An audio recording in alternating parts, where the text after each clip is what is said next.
But now we move on to your good pal, Logan Paul, Dillon Danis. This fight, in my personal opinion, is, I don't know, I'm going to go ahead and say, for me, one of the most exciting because of the build-up to it. I mean, we've had so much drama. You know a lot about what's going on, Gio. Bro, I've been in the thick of it. I've been in the front line, you know. Bro's been a soldier on the front line. I have been. This has been, again, chaos. I'm going to use that word again. I'm so sorry. Please don't roast me in the comments, but it's true. It has been chaos because Logan's had to deal with a lot of shit. Absolutely. A lot of shit. Yeah. Dillon's been going at his wife, Nina, poor Nina. Fiance, technically. They're not married yet. True. I keep thinking everyone's saying wife, but that's it. It's fiance. It's fiance, yeah. My mum and dad are not married, so I'm not really clued up on this whole marriage thing. But yeah, no, it is so true, right? He's been going at her for weeks, as much as people might find it entertaining. Relentlessly, every day, for months. I think probably about two months now, maybe. Since about August, so yeah, 2 months. 2 months. 2 months, yeah. And Logan's had to deal with a lot of crap, and we were speaking about this, me and Gio, because I think it's interesting now we quickly talk about it. Surely this goes in the favour of Logan. Dillon's just pissed him off.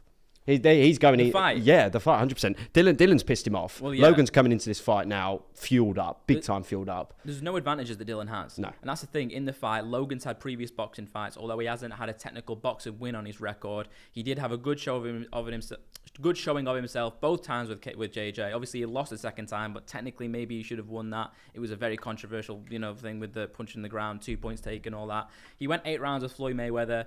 People say that you carried him. It is what it is. He went 8 rounds with him. Deji wasn't able to do that. He's had the experience.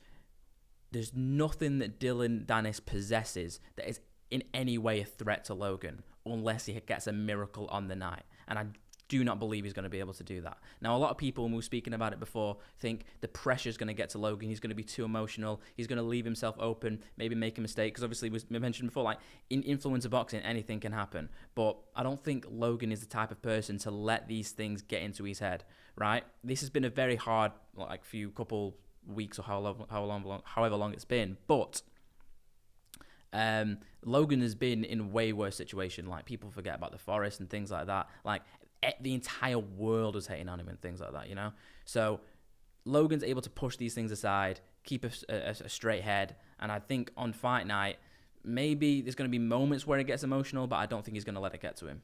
I think you're right. No, I'm glad you mentioned that as well, because Logan's obviously involved in the WWE, which again is a high pressured situation. Because I mean, despite if some things are scripted and you got to follow a certain manner, you have to be at your A game at all times. You've got the world watching you all the time, and the biggest stage, SummerSlam, Money in the Bank, things like that, Royal Rumble, it's nuts, right? WrestleMania as well, by the way, it's crazy.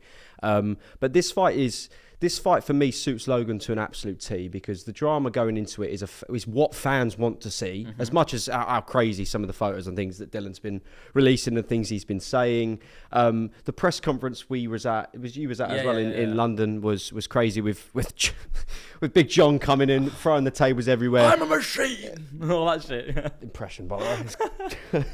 But again, like the fight is the build up to it's been so mad that it just makes you want to see the fight even more, doesn't it? And because this is the thing. This is like move beyond the influencer boxing scene. There's political people online making whole breakdowns on this. Do you know what I mean? People are saying this is going to be a case study for, what girls are posting online. Like, I'm sure there's been a lot of high profile girls now that have been deleting photos of social media just in case something like this happens. Now, obviously this is a very niche and like unique case, but at the same time, like, something like this has never happened before. Do you know what I mean? And is it right what Dillon did? I don't think so. I don't think that Nina should have been brought into the level that she was.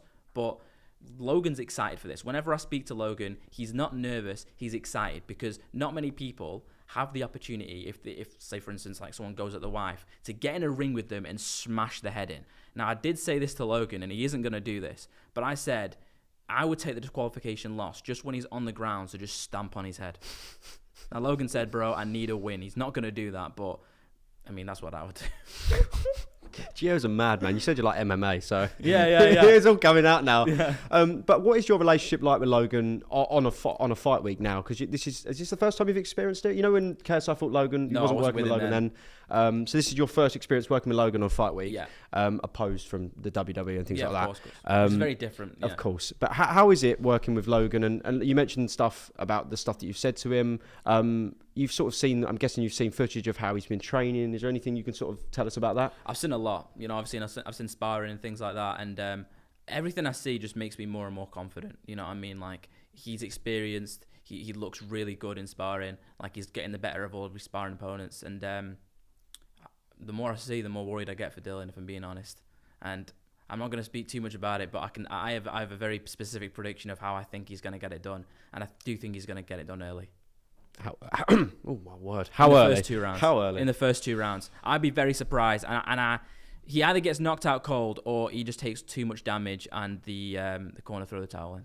I was going to say this because the link between KSI and the Logan fight on the evening is that I feel like that first round they're both going to be so similar in the way they fight, because they're both they're going to want to come out, they're going to want to come out strong and quick and fast. We are going to see a lot of handbags being thrown, I think, in that first round, and then after that we're going to start seeing some more technical ability as such. Of course, you agree? I agree, but I also at the same time I don't think that Dillon is going to try and box Logan. I think he's going to try and make it a brawl because he's striking. He just doesn't. He hasn't had the time to build the experience, unless he's been boxing behind the scenes for years. Build the experience to be able to just stand and box with Logan. He's going to have to make it into a brawl. He's going to have to make it messy, make it dirty, because we've seen historically with Logan, and it's weird because I'm talking like what Dillon should do at this point, but be like JJ, just be in his face the entire time and not allow Logan to settle into any sort of rhythm. Because if Logan settles into a rhythm, Dillon's fucked. I want to ask you quickly, how different are we going to see Logan's style compared to what we saw in his last boxing fight, would you say? I know it was quite a while ago,